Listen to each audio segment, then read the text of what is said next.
ബോളിവുഡിന്റെ ലോകത്ത് അതിവേഗത്തിൽ തന്റേതായ മുദ്ര പതിപ്പിച്ച താരം. വളരെ കുറഞ്ഞ സമയത്തിനുള്ളിൽ തന്നെ അവർ മുഴുവൻ സിനിമാ രംഗത്തെയും വിസ്മയിപ്പിച്ചു. അവരുടെ കഴിവും അതുല്യമായ സൗന്ദര്യവും ജനങ്ങളുടെ ചർച്ചാവിഷയമായി. ദിവസങ്ങൾക്കുള്ളിൽ തന്നെ ജനഹൃദയങ്ങളിൽ ഇടം നേടി. അവൾ തന്റെ കാലഘട്ടത്തിലെ ഏറ്റവും സുന്ദരിയും ഏറ്റവും ടാലന്റുമായ താരമായിരുന്നു. അതാണ് the lovely and talent Divya Bharati.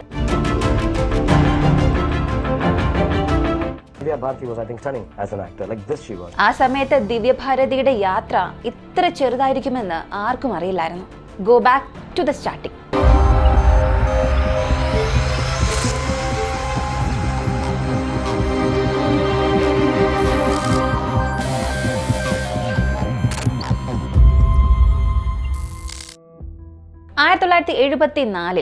ബോംബെയിൽ, ഇന്നത്തെ മുംബൈയിലാണ് ദിവ്യ ഭാരതി ജനിച്ചത്. പിതാവായ ഓം പ്രകാശ് ഭാരതിക്കും ആദ്യ ഭാര്യയായ മീത ഭാരതിയിലും ജനിച്ച മകളായിരുന്നു ദിവ്യ ഭാരതി. ദിവ്യ തന്റെ വിദ്യാഭ്യാസം ജൂഹുവിലെ മൗണ്ട് കാർമൽ ഹൈസ്കൂളിൽ ആരംഭിച്ചെങ്കിലും അവർക്ക് പഠനം പൂർത്തിയാക്കാൻ കഴിഞ്ഞില്ല. കൂടുതൽ ഉത്സാഹവും അലസതയുമുള്ള സ്വഭാവം കാരണം 9ാം ക്ലാസ് കഴിഞ്ഞതിന് ശേഷം പഠനത്തിൽ നിന്നും ശ്രദ്ധ മാറ്റി. പിന്നീട് മോഡലിംഗിലും അഭിനയത്തിലും കരിയർ തുടങ്ങാനുള്ള തീരുമാനമെടുത്തു.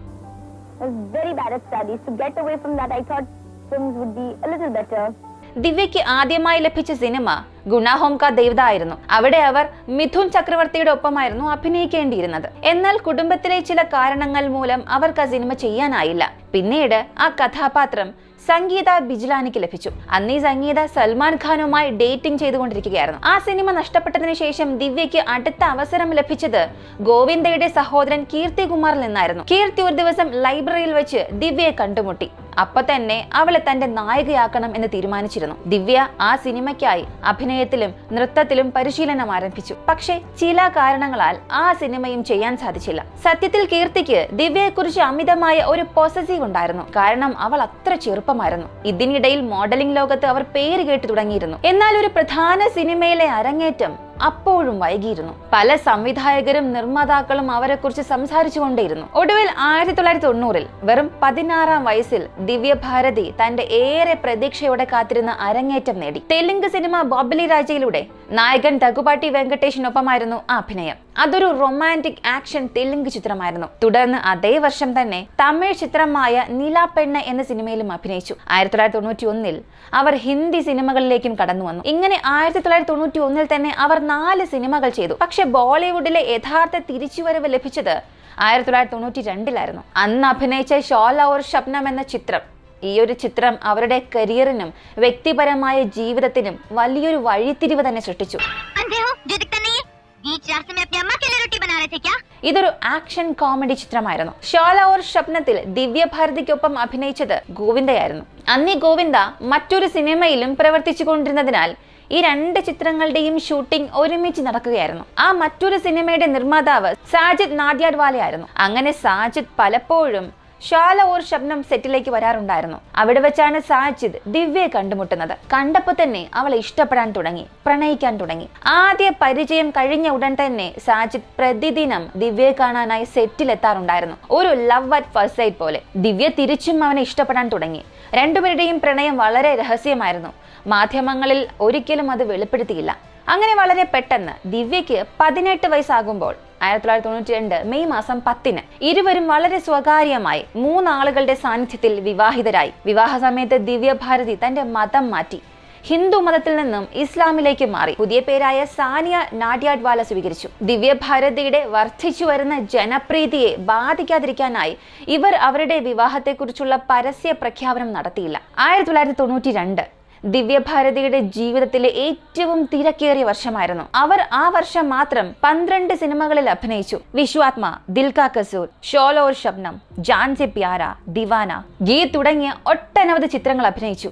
ഇതിൽ ദിവാന എന്ന സിനിമയിൽ അവർക്കൊപ്പം അഭിനയിച്ചത് ഷാറുഖ് ഖാൻ ആയിരുന്നു. ഷാറുഖ് ഖാന്റെ ബോളിവുഡ് അരങ്ങേറ്റമായിരുന്നു ആ സിനിമ. ഈ സിനിമ വൻ വിജയമായതോടെ ദിവ്യയ്ക്ക് new face of the year എന്ന അവാർഡ് ലഭിച്ചു. ദിവ്യയുടെ കരിയർ അതിവേഗത്തിൽ മുന്നേറിക്കൊണ്ടിരുന്നു. ഒരു സിനിമ റിലീസാകും മുന്നേ തന്നെ മറ്റൊന്ന് സൈൻ ചെയ്യപ്പെടുകയായിരുന്നു. ഒട്ടനവധി സിനിമകൾ വന്നുകൊണ്ടേയിരുന്നു. ഇതിനിടെ ദിവ്യ ഭാരതി നിരവധി ഹിറ്റ് ഗാനങ്ങളിലൂടെ ജനങ്ങളുടെ പ്രിയങ്കരിയായി മാറി. दिव्या ऐसी दीवानगी देखी नहीं, तू पागल പ്രേമി അവാര, മിൽനെ കി കോശിഷ് കർണ, ഇങ്ങനെയുള്ള ഗാനങ്ങൾ ഇന്നും ആരാധകർ ആസ്വദിക്കുന്നുണ്ട്. ശേഷം ദിവ്യയുടെ വ്യക്തി ജീവിതത്തെക്കുറിച്ച് മാധ്യമങ്ങളിൽ ചില അഭ്യൂഹങ്ങൾ പടർന്നിരുന്നു. സാജിദ് നാട്യാർവാലയുമായുള്ള ബന്ധത്തെക്കുറിച്ചായിരുന്നു പലരും സംസാരിച്ചത്. ആ സമയത്ത് ദിവ്യഭാരതി മാധ്യമങ്ങൾക്ക് ചില സൂചനകളും നൽകിയിരുന്നു. We have been going around for nearly 1.5 years now and things have been just terrific between us. The advantage is that Sajid is very mature and a very experienced man. He has been through a lot in life. Whenever I behave childishly or sulk, then Sajid explains things to me. He tells me what is right and what is wrong. I trust his judgment. He is never wrong. പക്ഷെ ആ സമയത്ത് ആരും കരുതിയിരുന്നില്ല അവർ യഥാർത്ഥത്തിൽ വിവാഹം കഴിച്ചിട്ടുണ്ടെന്ന്. ഒരു ഇന്റർവ്യൂവിൽ ദിവ്യയുടെ അമ്മ ഇങ്ങനെ പറഞ്ഞിരുന്നു, ഒരു സിനിമാ പശ്ചാത്തലവും ഇല്ലാത്ത പെൺകുട്ടിയായിട്ടും ദിവ്യ അത്രയും വേഗത്തിൽ പ്രേക്ഷകരുടെയും സംവിധായകരുടെയും ഹൃദയത്തിൽ സ്ഥാനം നേടി. അവരുടെ മുഖം അത്ര സ്വാഭാവികമായിരുന്നു. ചെറുപ്പത്തിൽ തന്നെ അവരുടെ മാജിക് എല്ലാവരുടെയും ഹൃദയങ്ങളെ കീഴടക്കിയിരുന്നു. शादी कर सकती हूँ, मेरा डैडी को पूछो, तो डैडी वॉज अगेंस्ट, उनके अपने ख्यालात थे, तो मना किया था. जब वो 18 की कंप्लीट हुई, उसने बोला मम्मी मैं अभी आज शादी कर रही हूँ, तो आप आ जाओ वो करो. तो मैंने कहा नहीं दिव्या मैं नहीं आ सकती, विटनेस. मैंने बोला मैं विटनेस नहीं बन सकती क्योंकि डैडी को तुम बता नहीं रहे हो, कि तो डैडी को बताओ तब मैं आती हूँ. तो उसने बोला ठीक है आप बताओ. तो शादी के दिन शाम को मेरे को उसने बुलाया, शादी हो गई दिन में शाम को बुलाया. ആ ജനപ്രീതി ഇതിനകം അന്ന് തന്നെ ബോളിവുഡിലെ വമ്പൻ താരങ്ങളെ മറികടന്ന് മുന്നേറുകയായിരുന്നു. 1993 ദിവ്യഭാരതിയുടെ മൂവിയായ ഷത്രഞ്ച് പുറത്തിറങ്ങി. അതേ വർഷം 93 തന്നെ ദിവ്യഭാരതി ഒരു അഭിമുഖത്തിൽ പറഞ്ഞിരുന്നു, അടുത്ത വർഷം 1994 ചില അതിവിശേഷമായ പ്രഖ്യാപനങ്ങൾ താൻ ചെയ്യാൻ പോവുകയാണെന്ന്. എല്ലാവരും ആ വാർത്തയിൽ അത്ഭുതപ്പെട്ടു. എല്ലാവരും കരുതിയത് അവർ തന്റെ കുടുംബത്തെയും വിവാഹത്തെയും കുറിച്ചുള്ള ഔദ്യോഗികമായ ഒരു പ്രഖ്യാപനം നടത്താൻ പോവുകയാണെന്നാണ്. എന്നാൽ ദുഃഖകരമെന്ന് പറയട്ടെ, 1993 ഏപ്രിൽ മാസം 5 വൈകുന്നേരം ആർക്കും വിശ്വസിക്കാൻ കഴിയാത്തൊരു വാർത്തയായിരുന്നു വന്നത്. ആ വാർത്ത മുഴുവൻ ബോളിവുഡിനെയും ഞെട്ടിപ്പിച്ചു. അന്ന് ദിവ്യഭാരതി ചെന്നൈയിലെ ഒരു ഷൂട്ടിംഗ് പൂർത്തിയാക്കി മുംബൈയിലെ വീട്ടിലേക്ക് മടങ്ങിയിരുന്നു. അവരുടെ വീട്ടിൽ അന്ന് വൈകുന്നേരം ഫാഷൻ ഡിസൈനർ നിത ലല്ലു ഭർത്താവും എത്തിയിരുന്നു. ഇവരുടെ പുതിയ സിനിമയായ അധോളിനെ സംബന്ധിച്ച് സംസാരിക്കാനായിരുന്നു വന്നത്. വീട്ടിൽ ആ സമയത്ത് ദിവ്യയുടെ ഹൗസ് ഹെൽപ്പറായ അമൃതയും ഉണ്ടായിരുന്നു. അവസാനം ദിവ്യ, നിത ലല്ലു, ഭർത്താവ് 3 പേരും ഒരുമിച്ചിരുന്ന് മദ്യം കഴിച്ചു. അമൃത അടുക്കളയിൽ ജോലി ചെയ്യുകയായിരുന്നു. 5 മിനിറ്റ് കഴിഞ്ഞപ്പോൾ ദിവ്യ എഴുന്നേറ്റ് ബാൽക്കണിയിൽ ചെന്നിരുന്നു. അവരുടെ ബാൽക്കണിക്ക് റെയിലിംഗ് ഇല്ലായിരുന്നു. ചില മിനിറ്റുകൾക്ക് ശേഷം ദിവ്യ അകത്തേക്ക് പോകാനായി എഴുന്നേൽക്കുമ്പോൾ അവരുടെ ബാലൻസ് നഷ്ടപ്പെട്ട് താഴേക്ക് വീഴുന്നു. ആംബുലൻസ് ഉടനെ എത്തി ആശുപത്രിയിലേക്ക് കൊണ്ടുപോയെങ്കിലും അവരുടെ ആന്തരിക രക്തസ്രാവം അത്രയും ഗുരുതരമായിരുന്നു.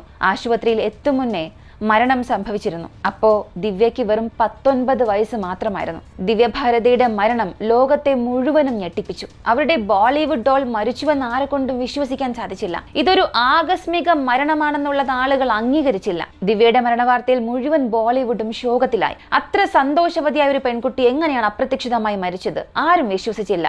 ചിലർ പറഞ്ഞത് ഇത് അപകടമായിരിക്കുമെന്ന്, മറ്റു ചിലർ ഇതിനെ കൊലപാതകമെന്നും പറഞ്ഞു. വാർത്തകളിൽ പ്രചരിച്ചത് ദിവ്യയും ഭർത്താവായ സാജിദും തമ്മിൽ ചില ദിവസങ്ങൾക്ക് മുൻപ് തർക്കമുണ്ടായിരുന്നു. മറ്റൊരു കൂട്ടർ പറഞ്ഞത് സാജിദിന് ആ സമയത്ത് ദാവൂദ് ഇബ്രാഹിം എന്ന മാഫിയ ഡോണുമായി ഒരു ബന്ധമുണ്ടായിരുന്നു. ഇവർ തമ്മിലുള്ള ബന്ധം പുറത്തു പറയുമെന്ന് ദിവ്യഭാരതി ഭീഷണിപ്പെടുത്തിയിരുന്നു. അതുകൊണ്ട് അവളെ കൊന്നുവെന്നും പറഞ്ഞു. അതായത് ആ സമയത്ത് ദാവൂദ് ഇബ്രാഹിം പല സിനിമകളിലും പണം നിക്ഷേപിച്ചിരുന്നു. സാജിദ് നാട്യാവാലയ്ക്ക് സ്വന്തമായി ഒരു പ്രൊഡക്ഷൻ ഹൗസും ഉണ്ടായിരുന്നു. അതുകൊണ്ട് തന്നെ സാജിദ് ഇബ്രാഹിം ഇവർ തമ്മിലുള്ള ഒരു കണക്ഷൻ അത് സാധ്യമായിരുന്നു. പോരാത്തതിന് 1993 മാർച്ച് മാസമായിരുന്നു മുംബൈ സ്ഫോടനം നടന്നത്. അടുത്ത മാസം തന്നെ ദിവ്യഭാരതിയുടെ ഈയൊരു രീതിയിലുള്ള മരണം അത് വിശ്വസിക്കാൻ പ്രയാസമായിരുന്നു. ദിവ്യഭാരതിയുടെ മരണത്തെ ആത്മഹത്യയായി ചിത്രീകരിക്കാൻ പോലും ശ്രമിച്ചു. ദിവ്യ വിഷാദത്തിലായിരുന്നു എന്ന് പോലും അവകാശപ്പെട്ടു. എന്നാൽ അവരുടെ സുഹൃത്തുക്കളും സഹപ്രവർത്തകരും പറഞ്ഞത് ദിവ്യയുടെ സ്വഭാവം അങ്ങനെയല്ല. അവൾ ചിരിച്ചും ജീവിച്ചും പോകുന്ന പെൺകുട്ടിയാണ്. സൂയിസൈഡ് ചെയ്യുന്നത് അവളുടെ സ്വഭാവമല്ല എന്ന്. ഇങ്ങനെ ഒട്ടേറെ തിയറികളും വിവാദങ്ങളും വളർന്നു വന്നപ്പോൾ ദിവ്യഭാരതിയുടെ അമ്മ സംസാരിച്ചു. मस्ती मस्ती में उसने एक्सीडेंट हो गया होगा, बिकॉज सुसाइड करने वाली उसकी नेचर ही नहीं थी. वो दूसरे को मारेगी, खुद क्या मरेगी ना. പിന്നീട് അവളുടെ അച്ഛൻ മാധ്യമങ്ങളോട് പറഞ്ഞത് there was no question of suicide or murder. Yes, she did drink a bit, but how much can you drink in a half an hour? She was not depressed. She was the kind to give you depression.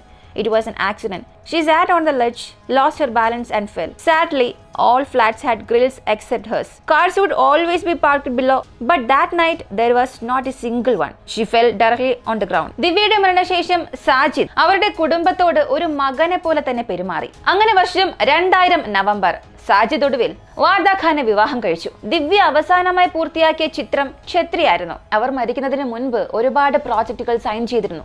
അവയൊന്നും പൂർത്തിയാക്കാതെ അവശേഷിച്ചു. 90% ചിത്രീകരിച്ച സിനിമയിൽ അവർക്ക് പകരം മറ്റൊരാളെ എടുത്തു. അവരുടെ മരണശേഷം രംഗ, തോളി മധു, ശത്രഞ്ച് എന്നീ 3 ചിത്രങ്ങൾ മാത്രമേ റിലീസ് ചെയ്തുള്ളൂ. തെലുങ്ക് ചിത്രം ചിന്താമണി അവരുടെ സ്മരണാർത്ഥം റദ്ദാക്കി. അതിനുശേഷം 1995 റിലീസ് ചെയ്യാനിരുന്ന ദോംകം എന്ന ചിത്രവും റദ്ദാക്കി. ദിവ്യഭാരതിക്ക് പകരം ഒരുപാട് സിനിമകളിൽ മറ്റാരെയൊക്കെ എടുത്തു. ധവാൻ, ലാട്ല, മോർ, ദിൽവാലെ, വിജയ് പഥ്, ആധോളർ, കർത്തവ്യ, ഹൽചുൽ, ബോഡിഗാർഡ് എന്നീ സിനിമകളിലെല്ലാം അവർ പകരം അഭിനയിച്ചു. ഇവിടെ ഒന്നും ദിവ്യയെ കാണാൻ സാധിച്ചില്ല. ദിവ്യഭാരതി വെറും 19 വയസ്സിൽ ബോളിവുഡിന്റെ ഹൃദയത്തിലേക്ക് കടന്ന ഒരു പെൺകുട്ടിയായിരുന്നു. 3 വർഷം കൊണ്ടാണ് അവർ 21 സിനിമകൾ ചെയ്തതും ഒരു തലമുറയെ തന്നെ ആകർഷിച്ചതും. പ്രായത്തിനപ്പുറം മികച്ച പ്രകടനം കാഴ്ചവെച്ചൊരു നടി. ഇത്രയും ചെറുപ്പത്തിൽ ഒരു സിനിമാ പശ്ചാത്തലവും ഇല്ലാതെ തന്റെ കഴിവുകളിലൂടെ മാത്രം ചലച്ചിത്ര മേഖലയിൽ ഇടം നേടിയ ഒരു നടി. എല്ലാവരുടെയും ഹൃദയങ്ങളിൽ അവർ നേടിയെടുത്ത സ്ഥാനത്തിന് അവർ ഓർമ്മിക്കപ്പെടണം. ഒരു അപകടത്തിൽ ബാൽക്കണിയിൽ നിന്ന് വീണതോ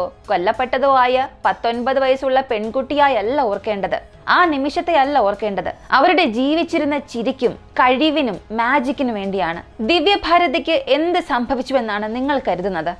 അവരുടെ മരണം ഒരു അപകടമായിരുന്നോ? അതോ അതിൽ കൂടുതൽ എന്തെങ്കിലും ഉണ്ടോ? പിന്നിൽ മറ്റെന്തെങ്കിലും മറഞ്ഞിരിക്കുന്നുണ്ടോ? ദിവ്യഭാരതിയുടെ ഏത് സിനിമയാണ് നിങ്ങൾക്ക് ഏറ്റവും പ്രിയപ്പെട്ടത്? നിങ്ങളുടെ അഭിപ്രായം കമന്റിൽ പറയുക. ഇത്തരത്തിലുള്ള വീഡിയോസ് കൂടുതൽ അറിയാനായി നമ്മുടെ ചാനൽ ഇപ്പോൾ തന്നെ സബ്സ്ക്രൈബ് ചെയ്യുക. ഇതുവരെയും ഒരു ലൈക്ക് പോലും ചെയ്യാതെ കണ്ടുകൊണ്ടിരിക്കുന്നവരാണ് നിങ്ങളെങ്കിൽ പ്ലീസ് ദയവ് ചെയ്ത് ഒരു ലൈക്ക് ചെയ്യുക. നിങ്ങൾ നൽകുന്ന ലൈക്കും കമൻറ്റുമായിരിക്കും മറ്റൊരുപാട് പേരിലേക്ക് ഈ വീഡിയോസും ഈ ചാനലിനെയും കൊണ്ടെത്തിക്കുക. മറ്റൊരു വീഡിയോയുമായി വീണ്ടും കാണാം.